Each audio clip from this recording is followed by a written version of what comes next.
Vamos falar sobre sulfa, aminoglicosídeos e quinolonas. Basicamente as sulfas. Para começar, eles foram os primeiros antibióticos que existiram na primeira linha de tratamento. Aí, Evelyn, mas a penicilina? A penicilina veio depois.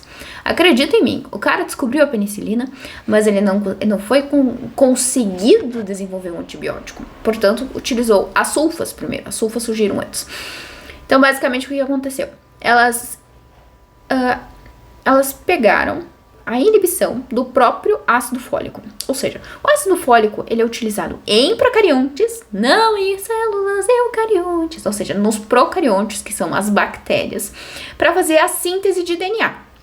Se eu não tenho ácido fólico, eu tenho síntese de DNA? Não! Por isso que as sulfas, elas são eficazes como antibióticos. Por quê? Se não tem replicação de DNA, a gente tem o quê? Não tem replicação lá dos bichinhos, né? Não tem mais a replicação bacteriana de bactérias. Ah, Evelyn, então isso significa que ele é um bactério estático? Sim, né? Porque bactericida mataria bactérias. Nesse caso, não. A gente deixa as mesmas bactérias, o mesmo número de bactérias e não deixa que elas se repliquem. É isso. Então, vamos lá. Aí, os primeiros antibióticos que foram capazes nos seres humanos foi justamente esse. Só que, claro, né? Foi desenvolvendo resistência progressiva. Ação bacteriostática, que eu falei, ela abrange tanto grãs positivos quanto grãs negativos.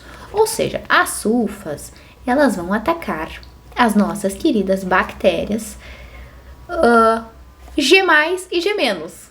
Que é isso? Grã negativo, grã positivo. Aí, né, em 1970, eles associaram com a trimetroprida prima, que é uma prima dele, tô brincando. E isso acabou aumentando a eficácia no aspecto da bactéria. E gerou uma bactericida, olha só, de bactério estático para bactericida, através da trimetoprima. A prima chata, que queria matar todo mundo. A prima, ela também é, como é que eu posso dizer? A trimetroprima, ela é meio suicida, né? Por isso, bactericida. Aí o mecanismo de ação. O que acontece? A gente vai ter duas rotas metabólicas diferentes que para evitar a mutação, né? E isso acaba evitando a morte. Só que daí, o que acontece? Eles acabam mudando vários mecanismos, né?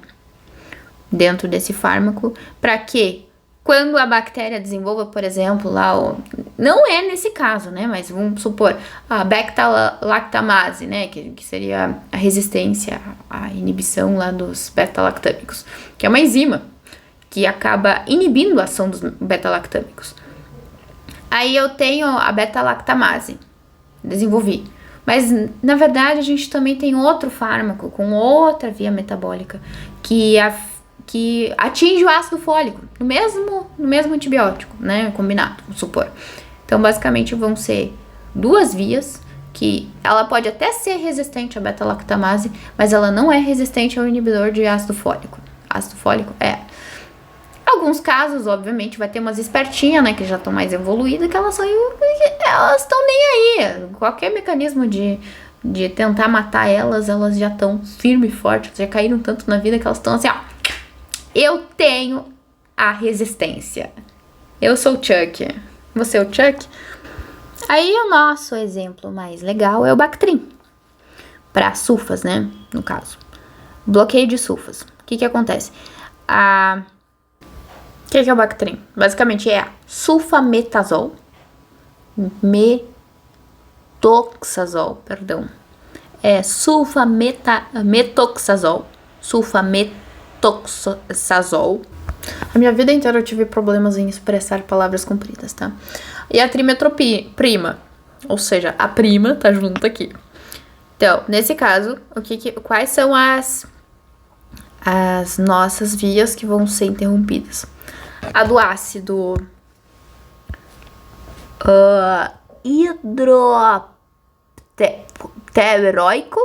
hidropteróico.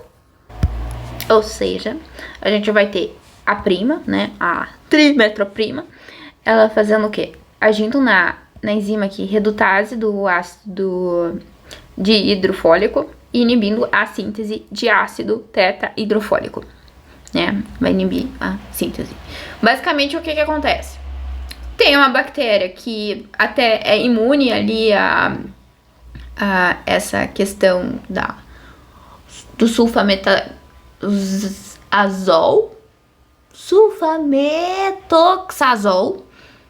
é imune a esse fármaco. Só que aí a gente entra em outra via metabólica, que é através do bloqueio da trimetroprima, que ela vai bloquear a formação do ácido tetrahidrofólico. Então não adianta nada tu ser imune a um, mas não ser imune ao outro, entendeu? Basicamente essa é a ideia. E aí a gente entra na parte do espectro, na verdade. O que acontece? A sulfa sozinha, pra quem é alérgico à penicilina e gestantes, é boa, né? Só que gestantes é um negócio muito paralelo, assim, ai, nossa, gestante pode, não pode, não pode, enfim, é sempre uma grande problemática. Mas sim, a ampicilina, que normalmente é o tratamento para, por exemplo, como é que é o nome? Agalate, Streptococcus agalate ou Staphylococcus agalate? A Strepto. Normalmente ela utiliza ampicilina. Mas daí a pessoa é alérgica. Uma gestante alérgica. A gestante ainda é alérgica. O que daí utiliza? Sulfas. Claro que é lá no final da gestação, né? O tratamento anteparto, pra não matar a criança. Enfim, não contaminar a criança. Mas basicamente ela é utilizada para infecção urinária. Não. Acabei de dar um spoiler, né? Utilizada em gestante. Neisseria meningitidis, a clamídia, a toxoplasma. Que? Nocardia. Peraí. Tem uma bactéria chamada toxoplasma. Peraí, clamídia, bactéria? É. Então vamos lá, irmãos. A gente tem o quê? A Neisseria meningitidis, que é... Isso, que é gram negativo. A gente também tem a nocardia, que é gram positivo. Ou seja, ela vai funcionar tanto para gram positivo e gram negativo. E tem a clamídia, que é gram teimosa, gram cabeçuda. C de clamídia, C de cabeçuda. Por quê? Porque ela não se decidiu. Ela não sabe se ela é gram positiva, gram negativa. Ela não é transitória. Transitória é outra coisa. Mas ela não é nenhum nem outro, entendeu? Ela não quis. Enfim. Aí, a resistência. Ela é uma das rotas alternativas para o aumento de... Sei lá o que quer dizer isso. E aí, as classificações das sulfas. A gente vai ter as não absorvíveis, que daí ela tem uma ação limitada lá no trato gastrointestinal, que é a sulfasalazina. Ou seja, ela é usada na doença de Crohn. Ela é quebrada a ampola e é dado, assim, tipo, bem dane-se. E ela só fica aquele tempo lá no intestino e é excretada, ela não é absorvida. Ela age no tubo digestório onde ela tá passando. As absorvíveis, então. A gente tem a absorção e excreção rápida, que seria a sulfadiazina e a... Não é a sulfadiazina de prata. Mas a sulfadiazina de prata, ela é utilizada para queimaduras. É um antibiótico também, né? Enfim, a sulfatiazina, ela é de absorção rápida, só que a sulfadiazina de prata é uma pomada, então ela é de uso tópico. Basicamente, ela não vai ser absorvida no tubo gastrointestinal. A sulfisoxazol tem absorção e excreção intermediárias, que daí a gente entra com o Bactrim, que é a sulfametoxazol, e tem a absorção rápida e excreção lenta, que é a sulfadoxina. Ou seja, a gente tem a sulfadoxina como uma ação, é uma absorção rápida e uma excreção lenta, ou seja, ela fica agindo mais tempo. E a sulfametoxazol, que é o Bactrim, que é de absorção e excreção intermediária, que é tóxica. É a mafetanina, sulfacetamina e a sulfadiazina de prata. Ou seja, ela é um ótimo... A prata também ela é utilizada como antibiótico. Por isso que tem torneiras de prata que são ditas como redutores de... Enfim, é como se fosse um fármaco combinado. E ele é tóxico. Que legal, né? Sim. Uso tópico são justamente esses aí tóxicos, né? Em queimadas usa mais como profilaxia. Fica lá no hospital, normalmente. Profilaxia de quê? De infecções, né? Porque a pessoa literalmente perde a camada natural da pele. A primeira etapa que barra ali a entrada de patógenos, né? A gente tem a sulfacetamina, que ela é utilizada no tratamento de conjuntivite. Então, tem as sulfas absorvíveis, que seria, no caso, o Bactrim, né? E além do Bactrim, a gente falou de outras, como, por exemplo, lá de absorção rápida e secreção lenta, que é o sulfatoxazina. Sei lá, não sei falar. Tem a sulfadiazina, que é utilizada para febre reumática. É diferente da sulfadiazina de prata, né, que é utilizada no queimamento, na queimadura. Essa é só a sulfadiazina. A sulfatiazina com pirimetamina, que é o tratamento de escolha para neurotoxoplasmose, infecção oportunista frequente em AIDS. Que?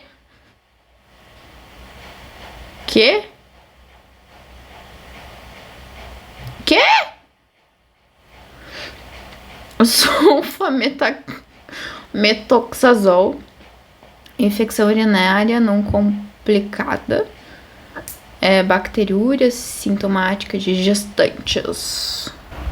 Então vamos lá. A gente tem a sulfametoxazol, que daí não é associado junto à nossa prima, né, querida? Daí não forma um Bactrim. Mas ela é utilizada só a sulfametoxazol. Ela é utilizada só em gestantes ali, né? Só em gestantes? Não. Em gestantes também, mas para tratamento de infecções não complicadas, né? As complicadas são aquelas infecções que ocorrem por problemas anatômicos, por causa da, sei lá, comunicação muito próxima entre ânus e vagina, ou enfim, alguma coisa desse tipo. Que aí facilita, né? Ou da vagina. Não, eu acho que tem que ser na uretra que tem que entrar pra dar isso, da infecção urinária. Não sei. Não sabemos, irmãos. Não sabemos. Enfim.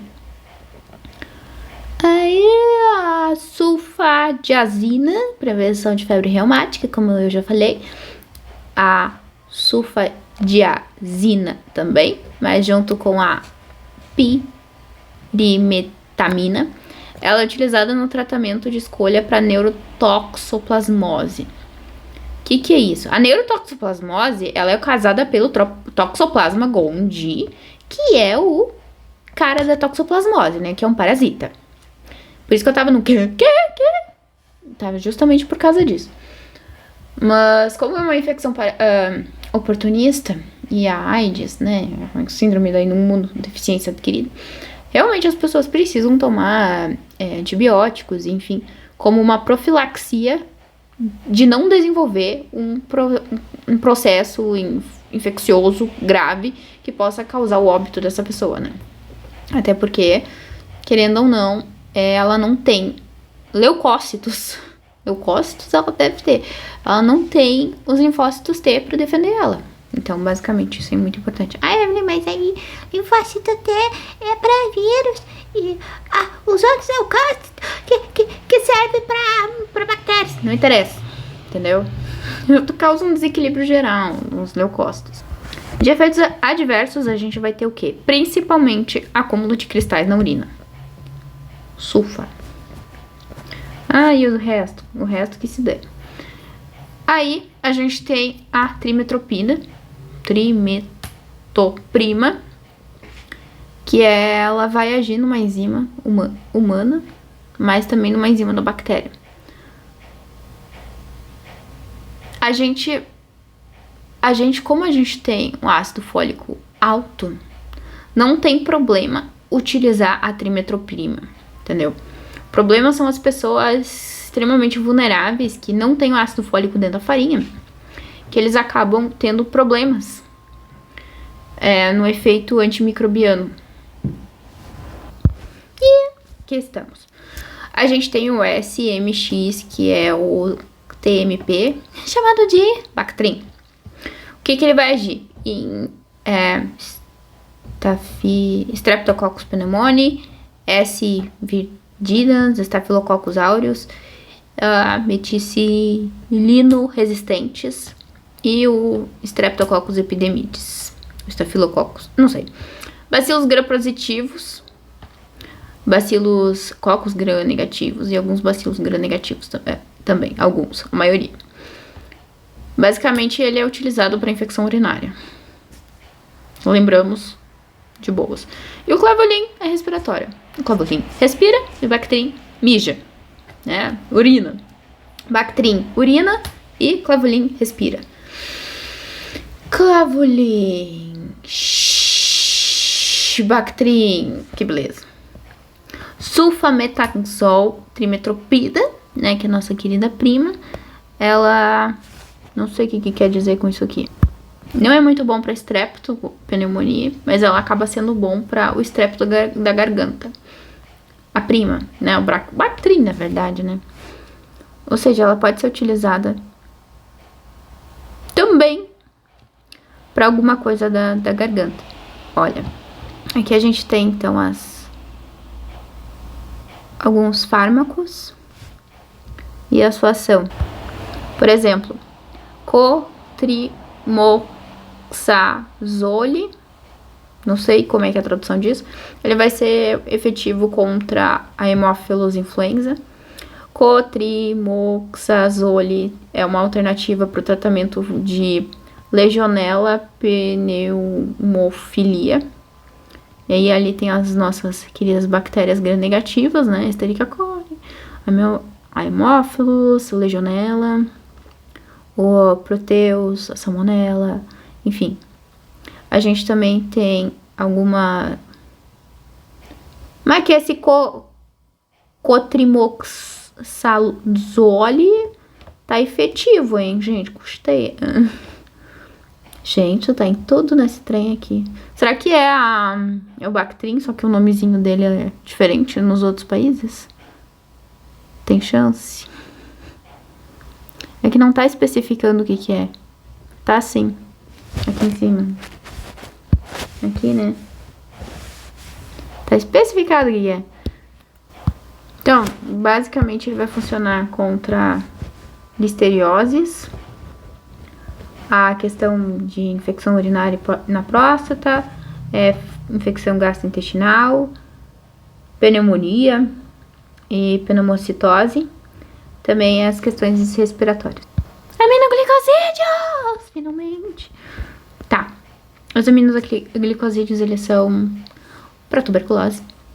Ele faz mal pro rim e por isso que ele foi abandonado por algumas décadas e depois ele voltou, porque as bactérias, elas ainda não eram tão inteligentes a ponto de inibir, ter alguma resistência. Quer dizer, elas não conheciam o fármaco, por isso elas não desenvolveram muita resistência. Tá, aminoglicosídeo, como é que eu já falei? Ele é utilizado pra quê? Pra tratamento de TB. TB é tablet? Não, é tuberculose. Ah, é só utilizado pra isso? Não, né? A gente também tem a utilização contra pseudomonas e enterococos. Os aminoglicosídeos, então, a gente tem aqui uma listinha. É a streptomicina, neomicina, kanamicina, gentamicina, trobamicina, amicacina e metilmicina. O que isso significa? Opa! Toma banho de piscina. O aminoglicosídeo gosta da piscina. O mais conhecido é a gentamicina e a amicacina. É mais fácil achar, matar bactéria que achar alguma multiresistente, tá? Isso de modo geral, não só no sentido de aminoglicosídeos. É natural. Eles são anaeróbicos, eles não vão atravessar a parede. Como assim? Que parede? Anaeróbicos. Isso é uma questão de perfis de resistência. Os anaeróbicos é um perfil de resistência aos aminoglicosídeos. Por quê? Porque os aminoglicosídeos, eles não conseguem atravessar a parede dos anaeróbicos. Porque eles gostam de piscina, né? Eles gostam do oxigênio que tem na piscina. E aí, o que acontece? Além deles não gostarem das bactérias anaeróbicas, ou gostarem dela demais, né? A ponto de não atravessar ela, não matar ela. As bactérias, elas também podem ter alguns mecanismos adaptativos diferentes. Que nesse caso é as bombas de efluxo de antibiótico. Ou seja, ou a piscina gosta muito das bactérias, ou a bactéria odeia muito as piscinas, porque ela não quer de jeito nenhum que o bichinho, que a piscina entre para dentro dela. Uma modificação enzimática do antimicrobiano. Gente, isso é normal, né? Sempre tem uma enzima para tapear tudo. Inclusive em bioquímica, quando a gente tinha que decorar as enzimas para prova. Então, sempre tinha aquela enzima para atrapalhar tudo. Mutação do ribossomo microbiano também. Porque se tu muda o ribossomo, tu muda também as proteínas, né? A síntese de proteína não.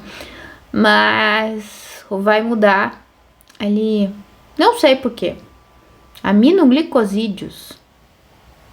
Não, mas o ribossomo não faz glicose, não faz amino, não faz nada.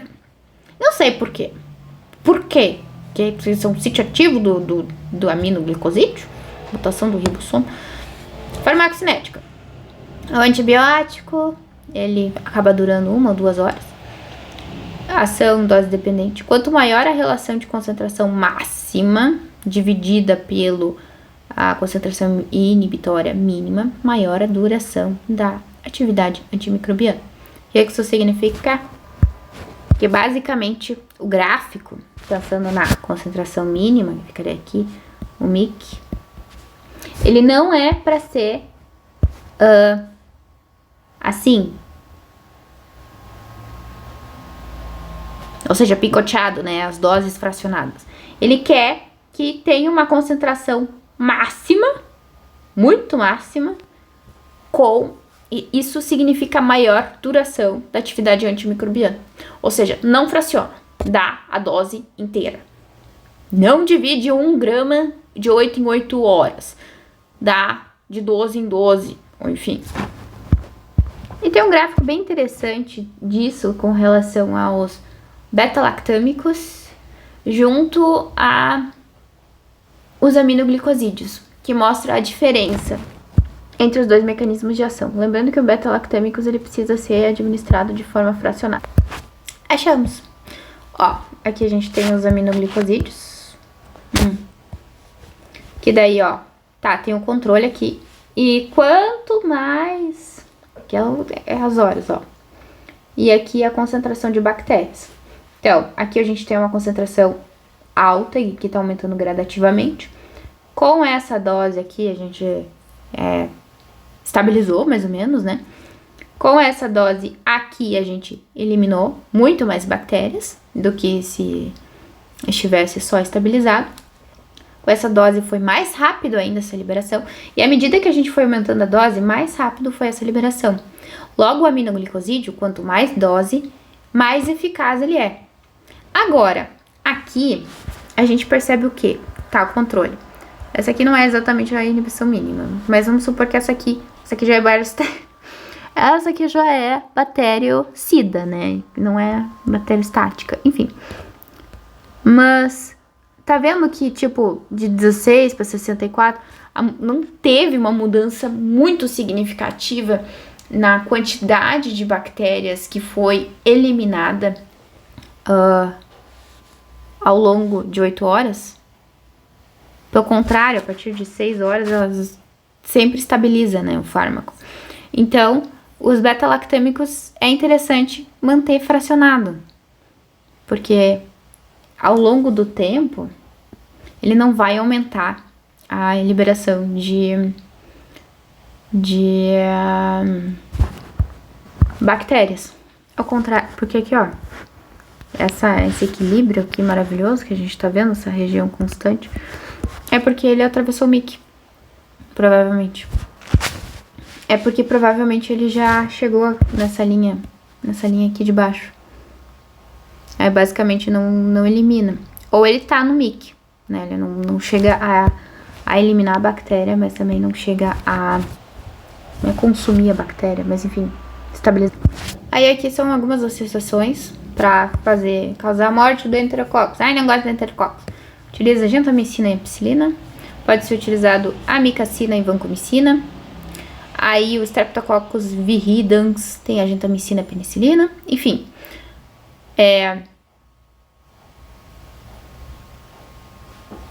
são vários fármacos, né? Fármacos, no caso, vários antibióticos, que podem ser utilizados em combinação para eliminar determinados patógenos.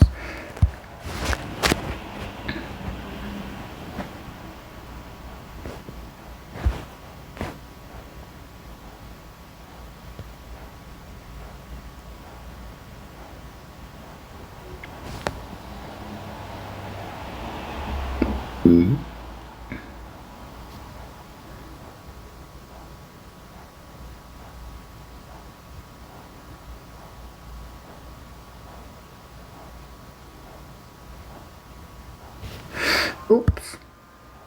Nossa, tava reproduzindo, eu nem percebi. Tá, endocardite.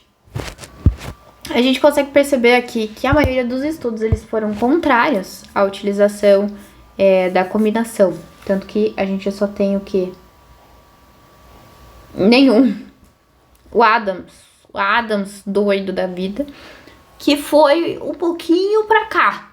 Foi um pouquinho a favor. A maioria votou em monoterapia. Votou não, né? Foi concluído. Agora vamos falar um pouquinho sobre as quinolonas. Esse aqui não é piscina. Esse aqui é sacino. Sacino. Chacino. Não sei como é que vocês quiserem chamar ele. Pode ser um chacino, no sentido de já, né? Chacino. Nossa, nada a ver.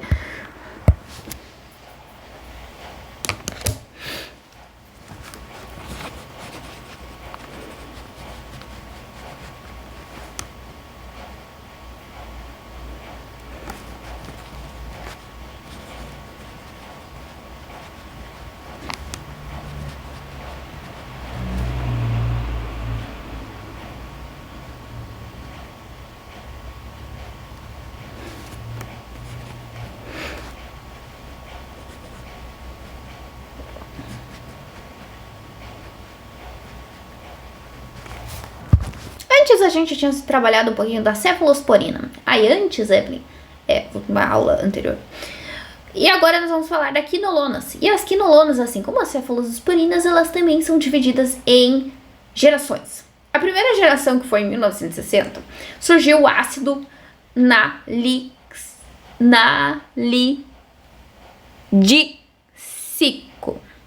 Meu pai do céu.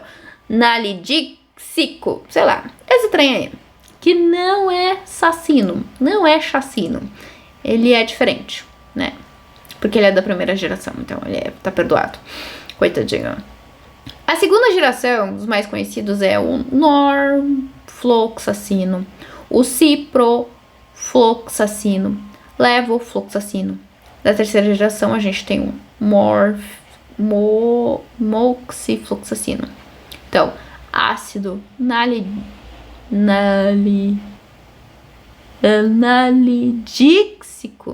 Eu não sei falar esse trem. Ninguém percebeu. Esse é o único diferentão. E pelo visto ele não é tão importante porque não tá em azul, né? Então, norfloxacino, ciprofloxacino, levofloxacino pra longe de mim. Normo, deixa ele normal, cheirando flor aqui, floxacino. Norfloxacino e ciprofloxacino, cipro, sei lá, não tem nada pra me associar. Moxifloxacino da terceira geração, moxifloxacínico, 3 vaquinhas. Eu tenho 3 vacas, 3 muxifloxacino. Nossa, que lindo. É que não é só saxino, né? Ele é floxacino. Floxacino. A ação dele é basicamente inibir a síntese de DNA bacteriano, porque ele vai bloquear a topoisomerases e também isso atrapalha o quê? A clivagem do DNA. Foi-se. Então vamos lá. Síntese de DNA e clivagem. Clivagem do DNA.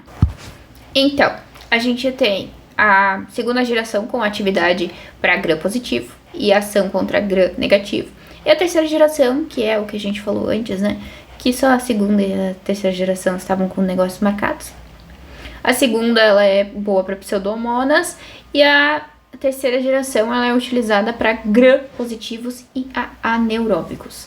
Segunda geração, gram negativos e gram positivos. Terceira geração, gram positivos e anaeróbicos.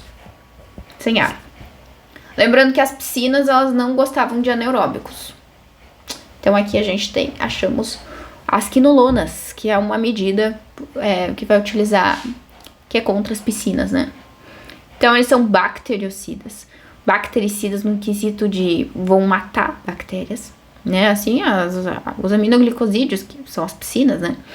Eles também matavam bactérias, né? A gente viu lá, bem bonitinho, que ele não gostava de ser fracionado, que ele era uma dose só, né? De rebote.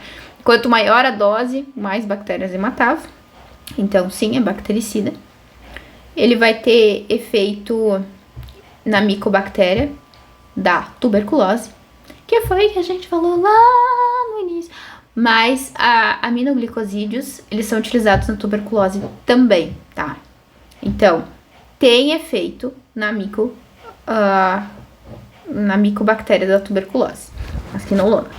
E a gente vai ter também o efeito de germes atípicos, né? Que vai tratar as pneumonias atípicas. Que seriam os germes atípicos? A Mycoplasma pneumoniae, a Legionella pneumophilia, a Chlamydia pneumoniae, enfim, pneumonias. É o colírio, que ele também é chamado de ciprofloxacino, né? Tem um colírio com esse nome. E tem que lembrar da tuberculose. Lembra da tuberculose? Infecções urinárias. Aí a gente volta de novo pro início, né? Que são todos os fármacos, não é mais as quinolonas específicas. Infecções urinárias, a gente tem uma sensibilidade muito boa pro Bactrim, ou seja, a ECMX, TMP é a primeira escolha, que no caso é justamente uma sulfa, né? Que é o Bactrim combinado. E a segunda escolha é a quinolona. E também é utilizado para infecções prostáticas. Então, recapitulando. Primeira escolha para infecções urinárias é Bactrim. Segunda escolha, quinolona. Bactrim é o quê? É uma sulfa, né? A classe das sulfas. E para infecções urinárias de floxacino, a gente tem o ciprofloxacino e o normofloxacino. Também eles são úteis, né, para quinolonas. Na Europa e outros países que já tem uma resistência ao Bactrim, normalmente é o contrário, né, eles vão utilizar a quinolona. Mas, agora infecções respiratórias. É a questão de streptococcus, pneumonia, são mais comuns causador de pneumonia comunitária nos adultos. Ele costuma ser resistente aos beta-lactâmicos. E daí a quinolona serve de alternativa. A gente viu lá das pneumonias, né? Que eles acabam atacando as pneumonias atípicas. A eficácia vai ser similar aos beta-lactâmicos, principalmente em dose alta, mais macrolídeo. Então vamos lá. A gente pretende sempre deixar as quinolonas, né, como uma alternativa para quando se esgotam as outras opções. Primeira coisa que se tenta é um beta-lactâmico, não funcionou. A gente vai para beta-lactâmico associado com macrolídeo ou macrolídeo. Aí depois vai para os quinolonas. Beta-lactâmico não funcionou, macrolídeo não funcionou, quinolona. Beta-lactâmico, macrolídeo, quinolona. Pra quê? Para infecções respiratórias. ABC da DPOC. Primeiro, antibióticos. Segundo, o que é o segundo? É broncodilatador. E terceiro é corticosteroides. Então, o A, que é antibióticos. Quais são os tratamentos do DPOC com A? Né? Com A não. Primeiro, Bactrim. Depois pode ser utilizado, né, a tetraciclina, doxiciclina. Amoxicilina com clavulanato é o mais utilizado. Macrolíticos, fluoroquinolona e cefoxima. Então vamos pensar. Pode ser utilizado então Bactrim, o clavulin, macrolíticos e fluoroquinolonas. De novo, Bactrim, clavulin, macrolídeos, fluoroquinolonas. Aí, um paciente neutropênico. A criatura que por algum motivo ela tá com pouco neutrófilo no sangue. Então, a gente tem um uso controverso entre utilizar profilaxia ou não utilizar profilaxia, né? Se não tem neutrófilo, a gente não tem aquele primeiro ataque lá dos glóbulos brancos quando entra um patógeno como uma bactéria. É difícil ter infecção, mas se tiver, o negócio foge do controle, né? Fica tudo grave.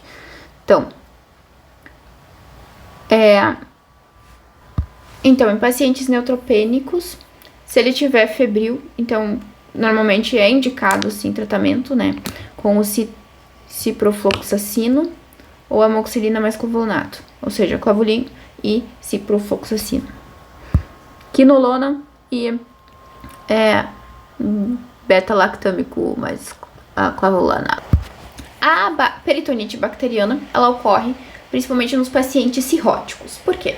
Porque a cirrose, ela acaba causando um negócio chamado ascite, que é a pessoa gordinha, cheia de água dentro do negócio. Tanto que eles fazem paracentese, que é a punção, e retiram esse excesso de líquido. Mas o que tem dentro desse negócio? É líquido, proteínas, e é quentinho. É propício para o desenvolvimento de uma bactéria. Por isso que se faz o tratamento profilático.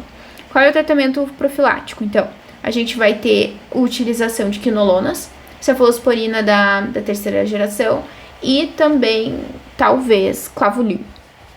Clavulin? Não, Bactrim. Olha, a faringite bacteriana, ela tem de se restabelecer sem antibiótico, mas como incomoda, né, é utilizado antibiótico para evitar os sintomas. Mas a gente tem um sistema imune competente, então, teoricamente, a gente consegue restabelecer. Mas infecções intestinais é um negócio um pouco complicado, né? Porque o intestino, enfim, ele é gigante. Quinolonas, elas reduzem o período sintomático, erradicam a salmonella typhi, da portadora de febre tifoide, e também tem a alternativa da utilização do Bactrim. E, por exemplo, as diarreias agudas infecciosas, elas são muito ruins de dar um antibiótico, porque a pessoa tá literalmente o tempo inteiro defecando, então basicamente nada fica dentro do intestino. Tratamento de pé diabético é quinolona mais anaerobicida, moxifloxacino, que no caso é uma quinolona, amoxicilina mais clavulanato, ou seja, clavulin, beleza? Então, pode ser clavulin, pode ser uma quinolona mais um anaerobicida. Farmacocinética. A gente vai ter, então, nas quinolonas, ampla disponibilidade via oral. No fluoxacino, não atinge níveis séricos adequados, uso para infecção urinária e intestinal.